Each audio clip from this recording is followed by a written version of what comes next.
Hi guys, तो आप लोग यहाँ पे यूकेटीपीएससी की तैयारी कर रहे होंगे और आज हमारे साथ हैं ऋषभ सर। और आपने इनकी कई वीडियोस देखे हैं जो इन्होंने उत्तराखंड में जिला सीरीज़ चलाई है, वो आपने काफ़ी वीडियोस देखी हैं और उनको बहुत बहुत प्यार भी दिया है।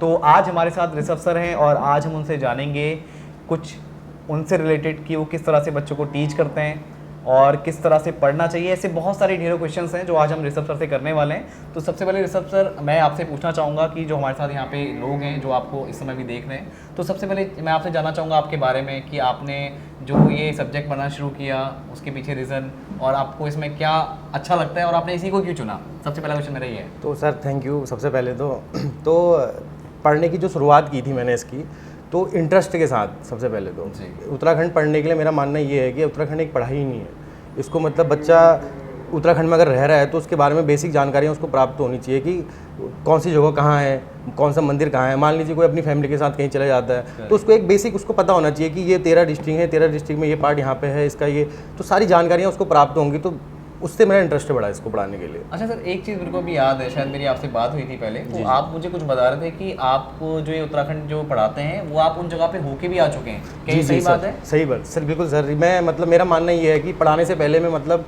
पूरे 13 की 13 डिस्ट्रिक्टों को मैंने कवर किया है, खुद देखा है मैंने अपनी आंखों से। क्योंकि अब मैं पढ़ाने से पहले देखता हूँ कि मतलब बेसिक चीज़ की वहाँ पे कोई ये था। मैं किताब के कॉन्सेप्ट कम लेके चलता हूँ और अपना पर्सनल एक्सपीरियंस जो है मेरा वो ज़्यादा शेयर करता हूँ बच्चों के साथ। मतलब इतनी जगह आप देख के आए हो तब आपका इसमें अटैचमेंट ज़्यादा है। जी सर। अच्छा ठीक है, एक इंटरेस्ट है इसको पढ़ाने में मेरा।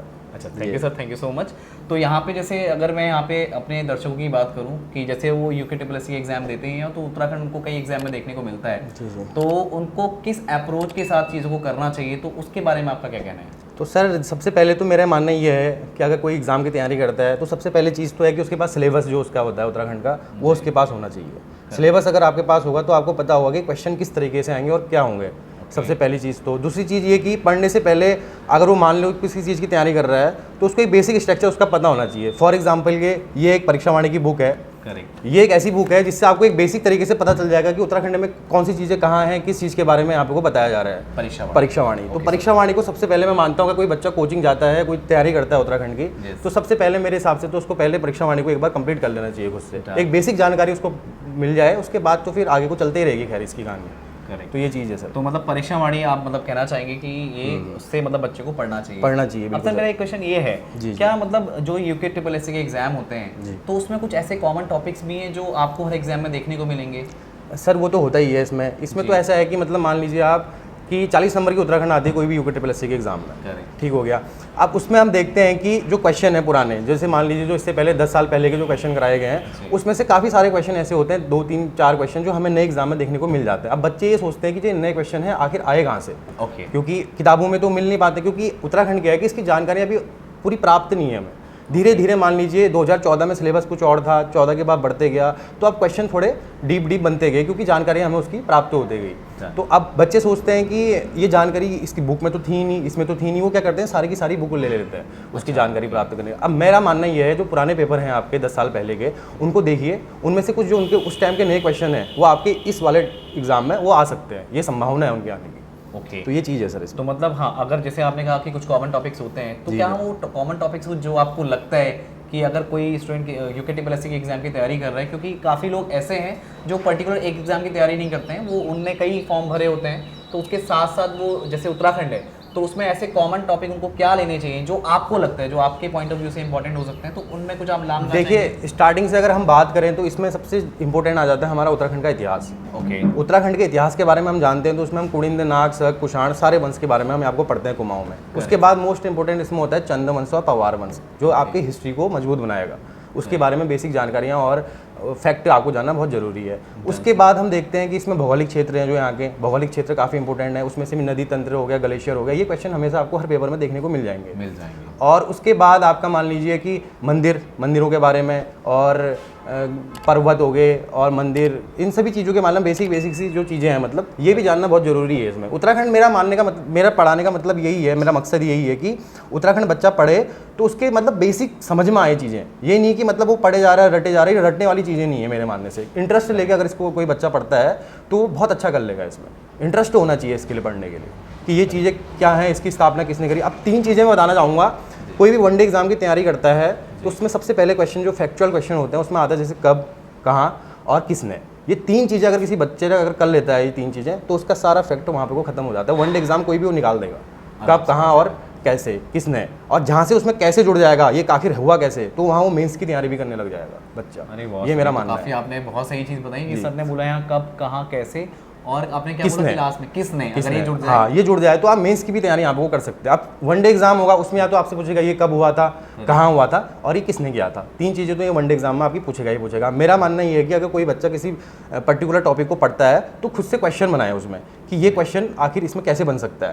क्वेश्चन बना के अगर बच्चा पढ़ेगा तो फैक्ट उसका कभी वो नहीं हो पाएगा, हमेशा मतलब पार कर लेगा उस क्वेश्चन को। अच्छा सर, एक क्वेश्चन यहाँ पे और ये बनता है कि अगर मान लीजिए बच्चा यहाँ पे वनडे एग्जाम की तैयारी कर रहा है और जैसे आपने बताया कि वो डीप अगर पढ़े तो वो मेंस की भी तैयारी कर लेगा, तो इसमें अगर बच्चे को अगर थोड़ा सोचना हुआ कि उसको मेंस में जाना है या उसको नॉर्मली वनडे एग्जाम की तैयारी करनी है, और मान लीजिए अगर उसको वनडे एग्जाम की तैयारी करनी है तो उसको कितना डीप पढ़ना है, तो इसके बारे में कुछ कहना चाहेंगे? सबसे पहले तो सर मैंने आपको जो बताया कब, कहाँ, कैसे, ये 3 चीज़ें तो उसको आ गई तो उसका वनडे एग्जाम यहाँ पे क्लियर हो। अब कैसे में ये आ जाता है कि वो चीज़ें घटनाएं कैसे हुई उसमें प्रॉपर, हाँ वो मेन से रिलेटेड हो जाएगा कि उस टाइम पे यहाँ पे को क्या था, कुमाऊं कमिश्नर कौन थे, और मतलब ऐसे फैक्ट मतलब उसको कनेक्ट करके अगर पढ़ेगा। और मैं तो ये कहता हूँ कि उत्तराखंड अगर कोई पढ़ता है तो जो इंडियन हिस्ट्री है उसके साथ कनेक्ट करके अगर वो पढ़े तो उसका एग्जाम और आसानी से हो सकता है। वो दोनों चीज़ें कनेक्ट हो जाएंगी आपस में हिस्ट्री की। तो ये चीज़ें मेरा मानना है। अब सर एक क्वेश्चन और है, जैसे मान लीजिए कोई स्टूडेंट नया है, अब उसने अभी तक उत्तराखंड की तैयारी नहीं की है, तो सबसे बेसिक बुक्स उसको कौन सी उठानी चाहिए जिससे वो मतलब अपनी तैयारी स्टार्ट कर सकता है? देखिए सबसे पहले मैं अपने सारे बच्चों को यही बात बोलता हूँ कि जो परीक्षा वाणी है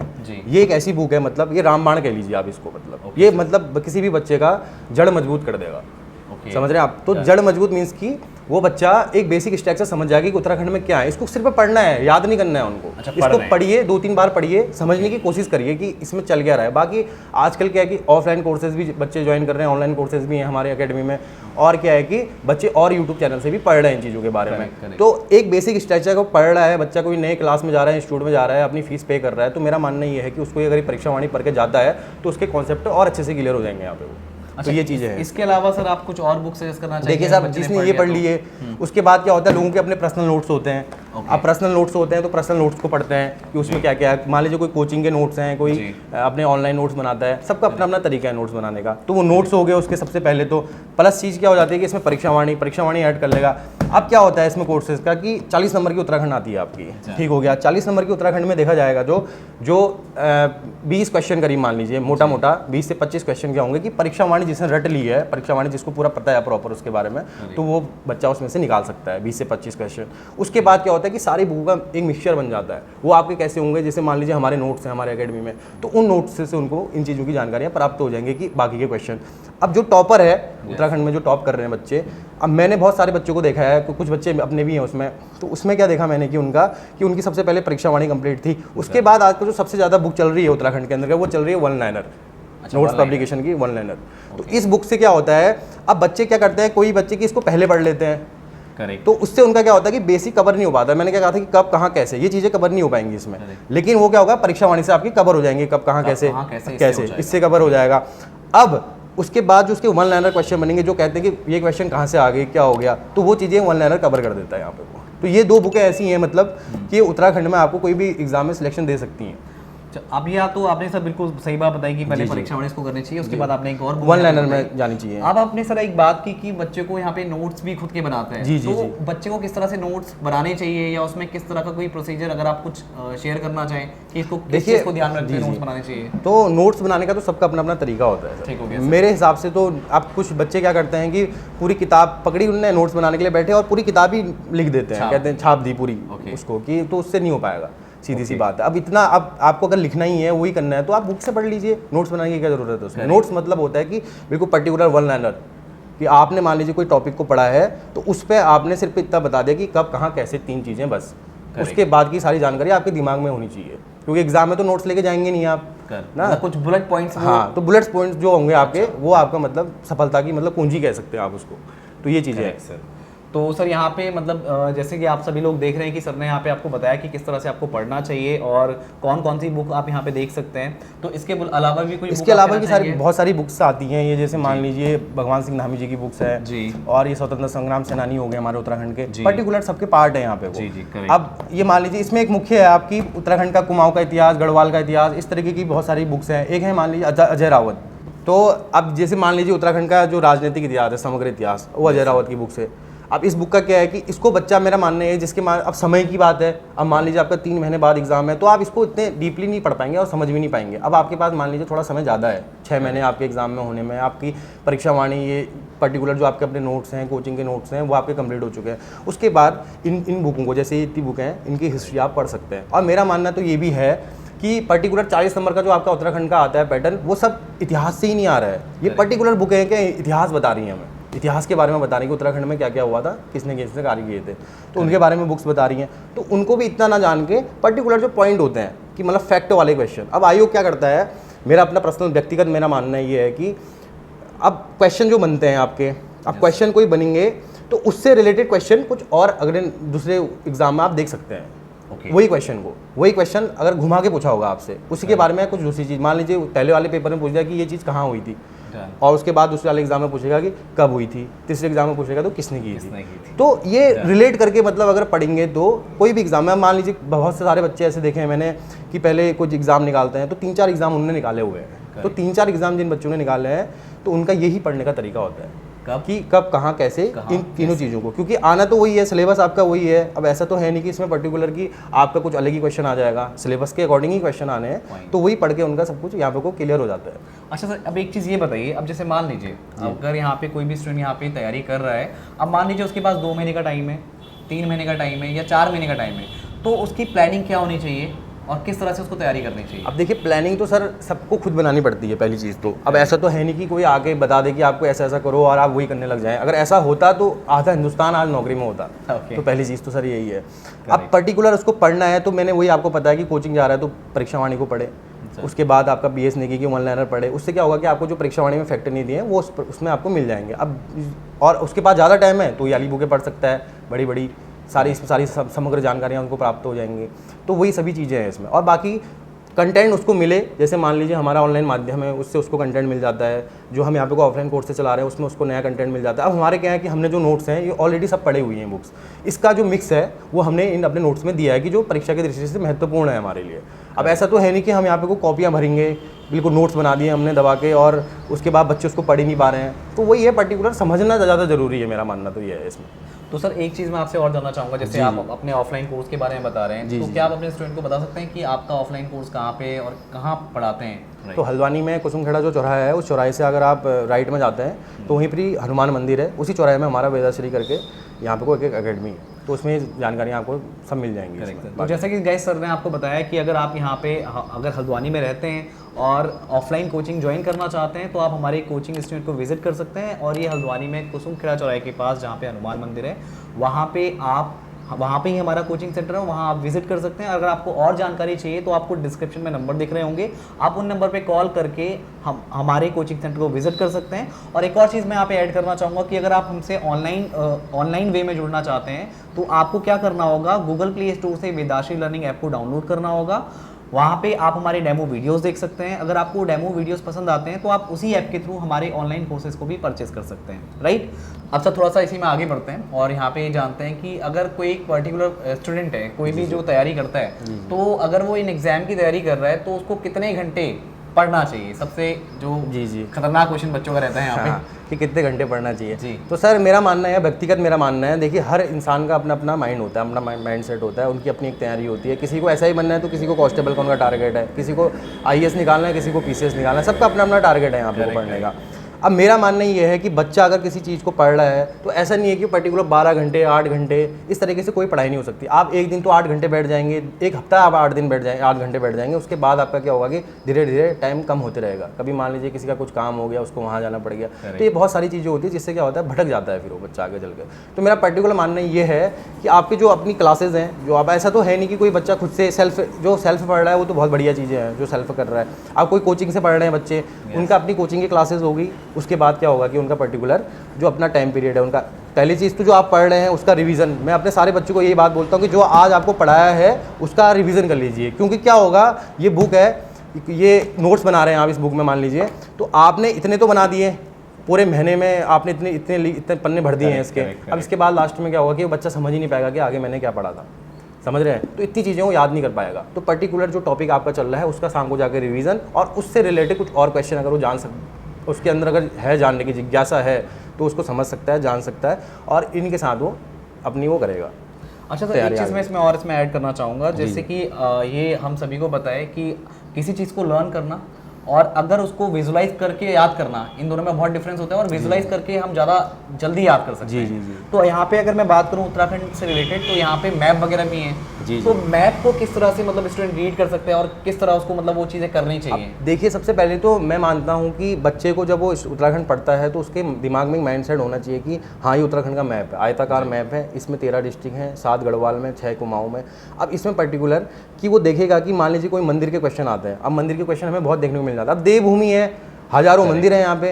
अब हजारों मंदिर तो बच्चा याद नहीं कर सकता है ना उन चीज़ों को। तो अगर उसने कभी पढ़ी होगी आने वाले उसमें अपने टाइम पीरियड में पढ़ा होगा उसने, तो एक अगर मैप के जरिए पढ़ेगा तो कोई उत्तरकाशी का मंदिर है तो उत्तरकाशी के अंदर उसको सारे के सारे मंदिर उस मैप में बना दे, वो उत्तरकाशी के अंदर डाल दे। अगर मान लीजिए केदारनाथ के मंदिर, उसके मंदिर हैं, रुद्रप्रयाग के केदारनाथ मंदिर है, तो उसी में पर्टिकुलर जो उसके और रुद्रनाथ है, तो ये इस टाइप के मतलब पर्टिकुलर नोट्स बनाएगा तो उसके दिमाग में रहेगा कि हाँ, ये मैंने यहाँ पढ़ा था। वैसे ही दर्रे मैप से इन चीज़ों से पढ़ के ज़्यादा उसका बेसिक कॉन्सेप्ट तैयार होगा। और इसी में ज्योग्राफी के हो गए, नदी तंत्र। मेरा मानना ये है कि ज्योग्राफी पढ़ना है तो आपको मैप से ही पढ़ना है, क्योंकि हाँ, मैप से ही पढ़ना। अब ऐसा तो है नहीं कि आप पर्टिकुलर आप बिल्कुल ऐसे रट देंगे सारे नामों को, तो वही चीज़ होगी पर्टिकुलर आपको। और ट्रिक इसमें एक चीज़ मैं भी मानता हूँ ऐड करना चाहिए, क्योंकि मान लीजिए अब नदी तंत्र है, उसकी अब सहायक नदियाँ हैं।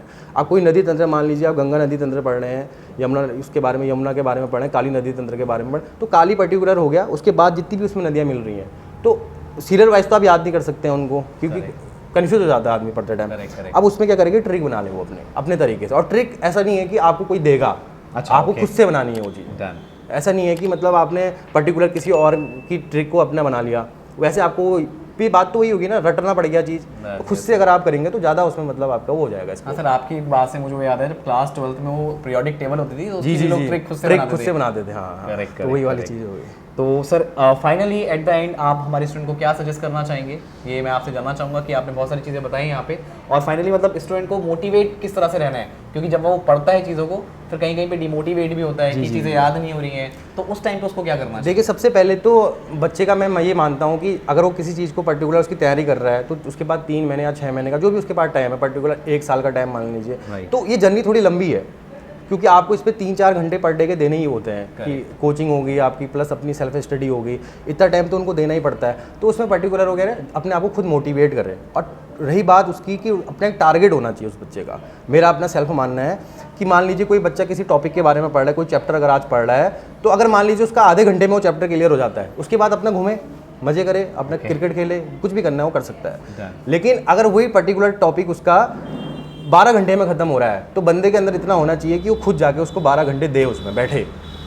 ये मेरा मानना है, मतलब टॉपिक कंप्लीट होना चाहिए। और पर डे के वो होने चाहिए आपके टारगेट कि आज मैंने ये करना है। ऐसा नहीं है कि आपने टाइम टेबल बनाया पूरे 6 महीने का कि आज से लेके 6 महीने तक मैं 8 घंटे पढ़ूंगा, ऐसे कोई नहीं पढ़ पाता है। समझ रहे हैं? को टारगेट करे टॉपिक को, पर डे का उसका एक टारगेट होना चाहिए कि मेरे को आज ये टॉपिक कंप्लीट करना है। उसको शाम को नींद नहीं आनी चाहिए कि मैंने आज ये टॉपिक बनाया था और ये हमारा आज कंप्लीट नहीं हो पाया। ये मेरा मानना है। तब मतलब सफलता उसकी मतलब मजबूती से मोटिवेट भी रहेगा अपने आप को देख के। अब ऐसा होता है ना, जितनी नॉलेज आएगी आपको तो पर्टिकुलर उतना आपका सेल्फ कॉन्फिडेंस बढ़ेगा, जितनी नॉलेज होगी तो 4 लोगों के सामने वो बता सकता है। अब उत्तराखंड तो एक ऐसा सब्जेक्ट है, मेरा व्यक्तिगत मानना है कि इसको आप पढ़ो मत, समझो, मतलब चीज़ों को आप देखो और समझो कि इसमें आखिर चल क्या रहा है पर्टिकुलर, ये चीज़ें हैं इसमें।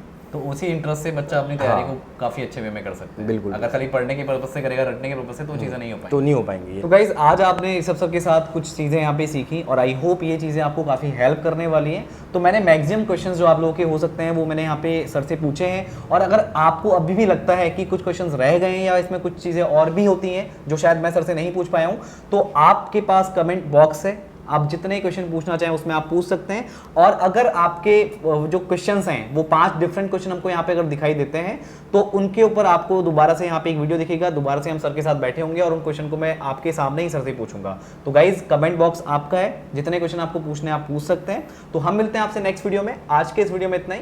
Thank you.